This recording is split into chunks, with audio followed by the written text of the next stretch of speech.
తలసాని గారు, నమస్తే సార్. నమస్కారం అండి. సార్, మొత్తానికి పొత్తు ఖరారైంది.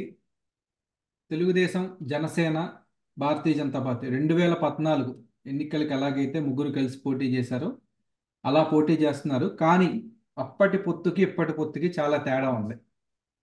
ఆ తేడా అనేది కొంచెం ఆశ్చర్యకరంగాను ఆక్షేపణీయంగాను కూడా ఉంది.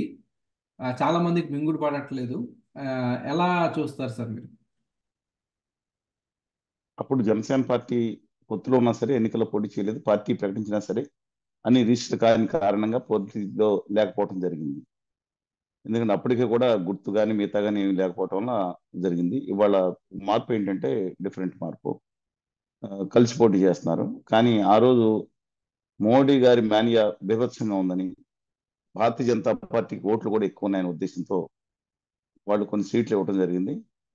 ఇవాళ 2014 తర్వాత ఆంధ్రప్రదేశ్కి నమ్మక ద్రోహం నిర్వహణ చేసిన ఉత్తర భారతీయ జనతా పార్టీ, ఆ రోజున ఉత్తర భారతీయ జనతా పార్టీ మోడీ గారు నిజంగా కూడా గెలవాలనుకున్నాం. మాలాంటి వాళ్ళు కూడా ఎందుకనంటే ఓన్లీ కారణం ఏంటంటే ఆంధ్రప్రదేశ్కి సోనియా గాంధీ గారు అన్యాయం చేశారు. ఈయన వచ్చి ఆ, వెంకటేశ్వర స్వామి సాక్షిగా నేను ప్రత్యేక హోదా ఇస్తాను, జో కుచ్ ఆప్ వాదా కియా ఉస్కా నిభాయింగి ఉస్కా బడాయింగి भी. ఇంకా పెంచుతాను కూడా ఆయన స్పష్టంగా సుస్పష్టంగా వెంకటేశ్వర స్వామి పాదాలు చెంత ఒక హిందువుగా ఆయన ఆ, ఒక ఒక Bharatiya Janata Party prime minister candidate గా కాపారు. హిందుత్వంతో ఏమాత్రం కొంచెమన్నా నమ్మకం ఉందేమో. రాముడు అంటే మాడిన మాట తప్పడు కదా, రాముడు అంటే గౌరవం లేసి మాత్రం నా 0.1% అన్న ఉంటుందేమో అని నమ్మాం. కానీ అది ఆశలు అడియాసలు చేయడం కాకుండా కక్షగట్టి వ్యవహరించినట్టు ఆంధ్రప్రదేశ్కి వరుసగా బడ్జెట్లో నమ్మక ద్రోహం నయమించిన చేశారు. గవర్నర్ కళ్యాణ్ బాబు గారు 2016 ఉద్యమం, మేము 2014 మార్చి నుంచే బిఫోర్ బైఫర్గేషన్ నుంచే మేము మొదలు పెట్టినా సరే ఒక 2.5 సంవత్సరాల తర్వాత కళ్యాణ్ బాబు గారు బయటకు వచ్చి పాచిపోయిన లడ్డూలు అన్నారు. ప్యాకేజ్ ఇచ్చిన తర్వాత మేము అందరం గట్టిగా ఉద్యమంలో ఉన్నాం.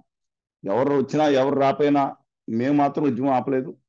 కానీ ఆయన మాట్లాడారు, ఆమన్ దీక్ష చేస్తున్నారు, ఉత్తర భారతీయ జనతా పార్టీ ఆత్మగౌరవాన్ని తాకట్టు పెడుతున్నారన్నారు, లడెంగా లడెంగా అన్నారు, దక్షిణాది యొక్క హక్కులు అన్నారు. ఆ, ఇంక చెప్పాలంటే ఒంటికి కారం రాసుకోండి అని ఈ పార్లమెంట్ సభ్యులకి సిగ్గు లజ్జ ఉందా అనే అంతటి ఏంటంటే ఆ ఆ బాధ వ్యక్తం చేశారు. కానీ విచిత్రం ఏంటంటే 2016 తర్వాత ఇంకా దారుణంగా కేంద్రంలో ప్రభుత్వం వరుసగా బడ్జెట్లో ఆంధ్రప్రదేశ్కి అన్యాయం చేస్తా పోయింది. 2012-13లో కేంద్ర ప్రభుత్వం తీసుకున్న నిర్ణయం మేరకు ఐఎంలు ఐఐటీలు అది లేని రాష్ట్రాల్లో పెట్టాలని అనుకున్నారు. ఇవాళ ఐఐటీలు ఐఎంలు గోవా లాంటి 18 లక్షల జనాభా ఉన్న రాష్ట్రాల్లో కూడా పెడుతున్నారు. కానీ ఆంధ్రప్రదేశ్లో సంస్థలు పెట్టారు, కాదనేది లేదు. ఒక లోటు భర్తీ చేయడం జరిగింది. కొంతవరకు 10% హామీలు అమలు చేశారు, ఇది వాస్తవం. కానీ ముఖ్యంగా రావాల్సిన హోదా విభజన హామీల మీద అమలు చేయకపోయినా ఈ పార్టీలు పరిగెత్తుకెళ్లి పొత్తు పెట్టుకుంటాం. ఇది చాలా విచిత్రంగా అనిపిస్తుంది నాకు. అంటే వీళ్ళే ఒకటే అంటాం కాదు, రాష్ట్రంలో ఉన్న అధికార పక్షం మెడలు వంచేస్తాం, 20 సీట్లు ఇవ్వండి అని మాట్లాడి వీళ్ళు వెళ్ళి కేంద్రంలో మెడలు వంచేశారు. మొత్తం అందరూ కలిసి ముఖ్యంగా రాజకీయ పార్టీలు ఆంధ్రప్రదేశ్ లో అందరూ ప్రజల ఆత్మగౌరవాన్ని హక్కుల్ని మెడలు ఎరగొట్టేసినట్టు భావిస్తున్నాను. చాలా అన్యాయంగా ఉంది. 0.84% క్రితంసారి భారతీయ జనతా పార్టీకి వచ్చిన ఓట్లు ఆంధ్రప్రదేశ్ లో 0.84. కానీ కొత్తగా వచ్చిన సర్వేల ప్రకారం వాళ్ళకి 0.5% నుంచి రాదని చెప్పి తెలిసిన అనేక సర్వేలు ఆత్మసాక్షి కానీ 0.5 వాళ్ళకి 0.5% వాళ్ళతో 46% ఓట్లు వచ్చినాయి. ఇంతకుముందు ఎన్నికల్లో 46% ఓట్లు వచ్చినాయండి. 39.14% ఎంతో తెలుగుదేశానికి, 6% జనసేనకు వచ్చిన వాళ్ళు పరిగెట్టుకుని వాళ్ళ వాళ్ళ పాదాలు పట్టుకుంటాం ఏంటి నాకు అర్థం కాలేదు. పాదాలు పట్టుకున్నారండి. నాకు విచిత్రం ఏంటో, పాదాలు పట్టుకుని 10 నిమిషాలు అలా పట్టుకుని ఉండిపోయింది కళ్యాణ్ బాబు గారు. తెలుగు జాతికి ఒక గొప్ప లీడర్ గా కావాల్సిందని నేను భావించిన కళ్యాణ్ బాబు గారు. నేను చెప్పలేదండి, ఆయనే స్వయంగా ఆయన వీడియోలో ఆయనే చెప్పారు. పాదాలు పట్టుకుని ఉండిపోయాను, ఎన్ని చేవాట్లు తిన్నానో తెలియదు, ఎంత చేతులు పట్టుకుని నిలబడిపోయానో తెలియదు, ఆ ఎన్ని మాటలు పడ్డానో తెలియదు. దేనికి? విశాఖ ఉక్కు కోసం కాదు, ప్రత్యేక తరగతి హోదా కోసం కాదు, రాయలసీమ ఉత్తరాంధ్రకి నమ్మక ద్రోహం చేస్తే దాన్ని నిలదీసి హక్కులు సాధించి ప్యాకేజ్ తెచ్చుకోవడం కాదు.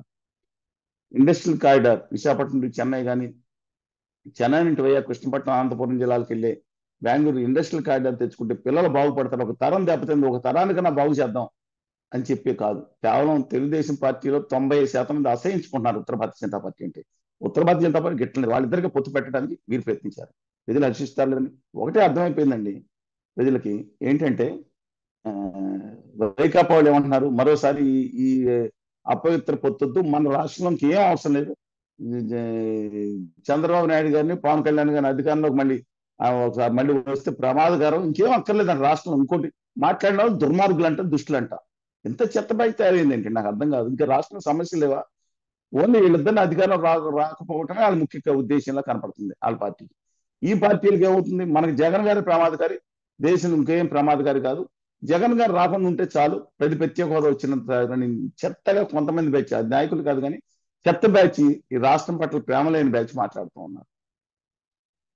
ఎక్కడ తీసుకెళ్లిపోతున్నారు ఈ సైకో ఫ్యాన్సీస్, కుల పిచ్చి, మత పిచ్చి, వీళ్ళందరూ ఉన్నారు ఎక్కడ తీసుకెళ్తున్నారు రాష్ట్రాన్ని.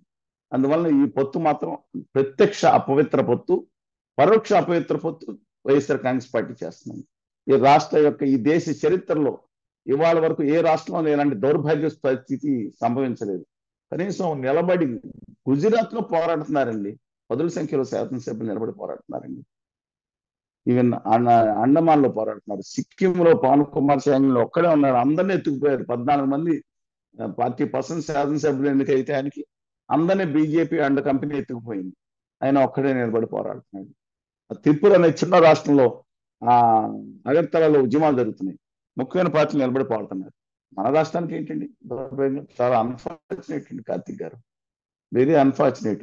అటు deep sea before and devil behind లాగా పరిస్థితి ఉందండి.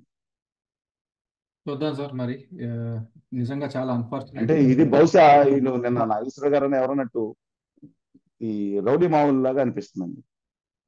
ఎందుకంటే అది అఫీషియల్ గా, ఇది అంటారు, ఇది అఫీషియల్ గా ప్రొటెక్షన్ ఫీజ్ అంట. పూర్వం హైదరాబాద్ ఇప్పుడు లేవు కానీ ఒక కాలంలో వీధికి పేటకు ఒక రౌడీ ఉండేవాడు.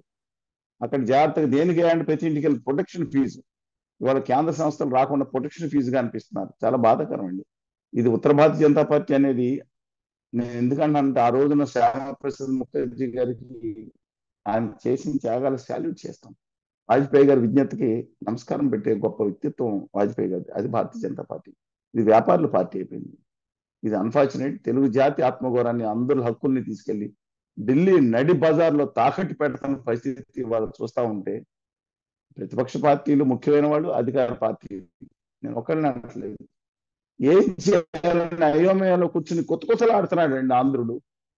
కొత్త ఆడుతున్నాడు. ఒక పక్కన పార్టీ అభిమానం, ఇది తీసుకెళ్లి తాకట్టు పెడుతుంటే కడుపు రగులుకుపోతుంది ఒక్కొక్కరికి.